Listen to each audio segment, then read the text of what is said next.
Book 1, Chapter 9. O musician, art thou happy now? Thou art reinstalled at thy stately desk. Thy faithful barbiton has its share in the triumph. It is thy masterpiece which fills thy ear. It is thy daughter who fills the scene. The music, the actress, so united that applause to one is applause to both. They make way for thee at the orchestra.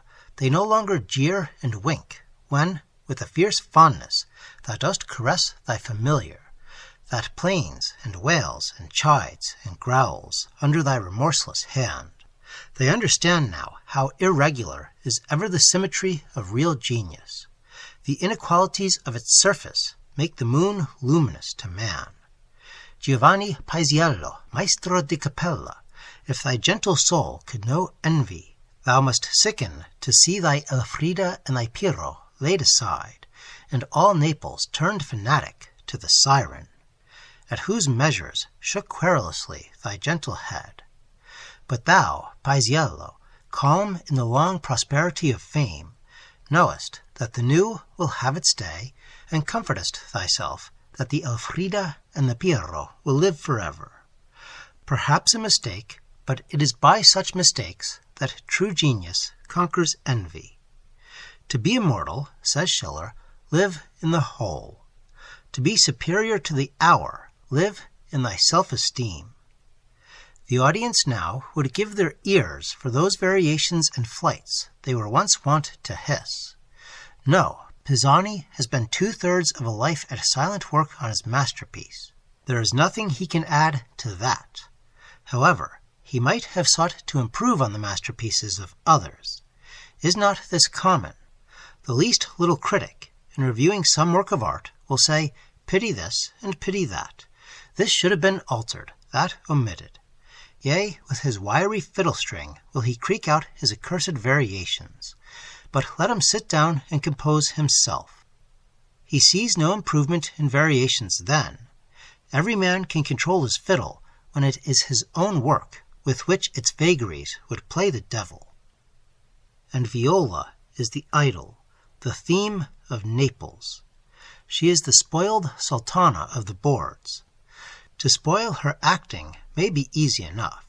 Shall they spoil her nature? No, I think not.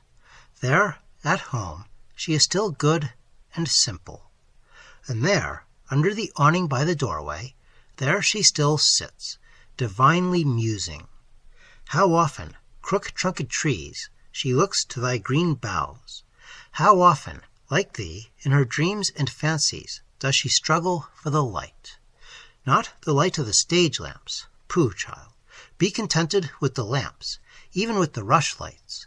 A farthing candle is more convenient for household purposes than the stars.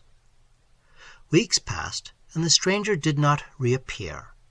Months had passed, and his prophecy of sorrow was not yet fulfilled. One evening, Pisani was taken ill.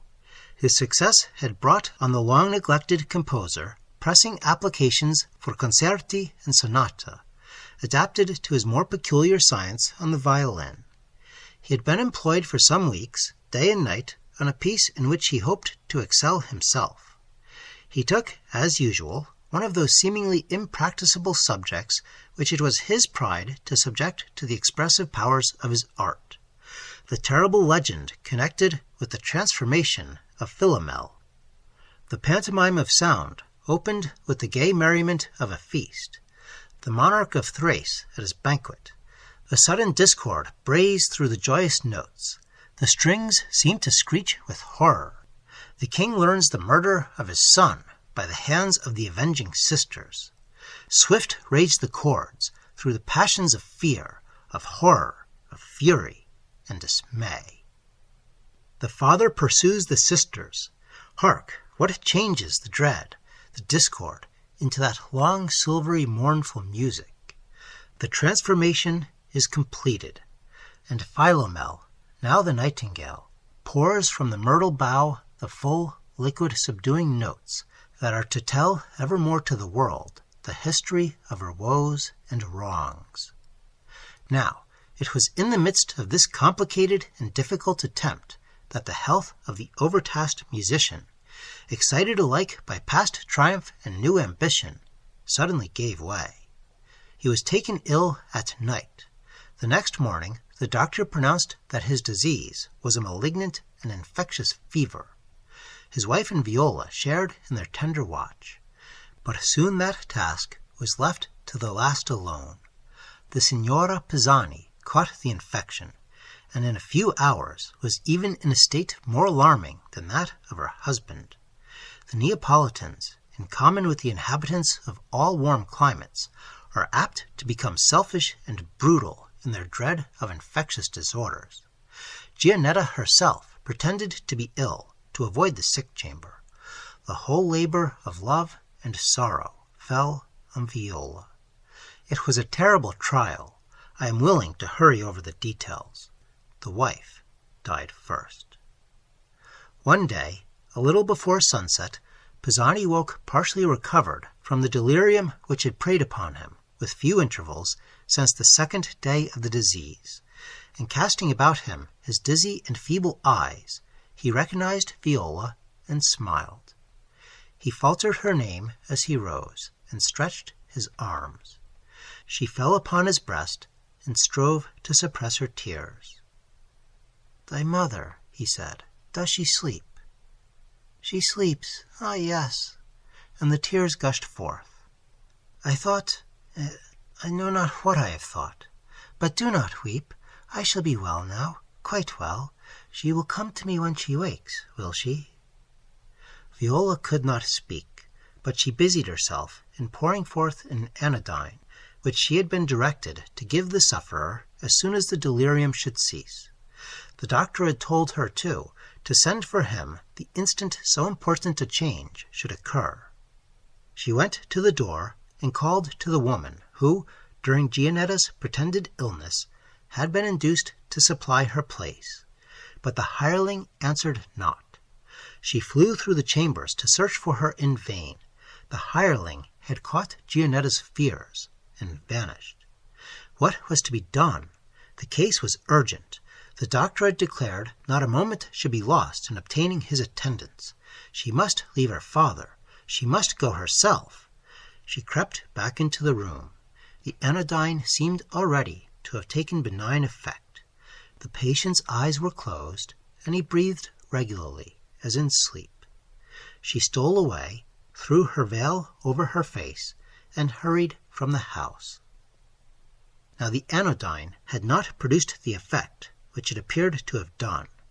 Instead of healthful sleep, it had brought on a kind of light-headed somnolence, in which the mind, preternaturally restless, wandered about its accustomed haunts, waking up its old familiar instincts and inclinations. It was not sleep, it was not delirium, it was the dream wakefulness which opium sometimes induces, when every nerve grows tremulously alive, and creates a corresponding activity in the frame, to which it gives a false and hectic vigor. Pisani missed something. What? He scarcely knew. It was a combination of the two wants most essential to his mental life, the voice of his wife, the touch of his familiar. He rose. He left his bed. He leisurely put on his old dressing robe, in which he had been wont to compose. He smiled complacently as the associations connected with the garment came over his memory. He walked tremulously across the room and entered the small cabinet next to his chamber, in which his wife had been accustomed more often to watch than sleep when illness separated her from his side. The room was desolate and void. He looked round wistfully and muttered to himself, and then proceeded regularly and with a noiseless step through the chambers of the silent house, one by one. He at last came to that in which old Gianetta, faithful to her own safety if nothing else, nursed herself in the remotest corner of the house from the danger of infection. As he glided in, wan, emaciated, with an uneasy, anxious, searching look in his haggard eyes, the old woman shrieked aloud and fell at his feet. He bent over her, passed his thin hands along her averted face, shook his head, and said in a hollow voice, "I cannot find them. Where are they?" "Who, dear master? Oh, have compassion on thyself. They are not here. Blessed saints! This is terrible. He has touched me. I am dead." "Dead? Who is dead? Is anyone dead?" "Ah, don't talk so. You must know it well. My poor mistress. She caught the fever from you. It is infectious enough to kill a whole city. San Gennaro protect me. My poor mistress. She is dead. Buried, too. And I, your faithful Gianetta. Woe is me. Go to bed again. Dearest master, go." The poor musician stood for one moment, mute and unmoving. Then a slight shiver ran through his frame. He turned and glided back, silent and spectre-like, as he had entered. He came into the room where he had been accustomed to compose, where his wife, in her sweet patience, had so often sat by his side, and praised and flattered when the world had but jeered and scorned.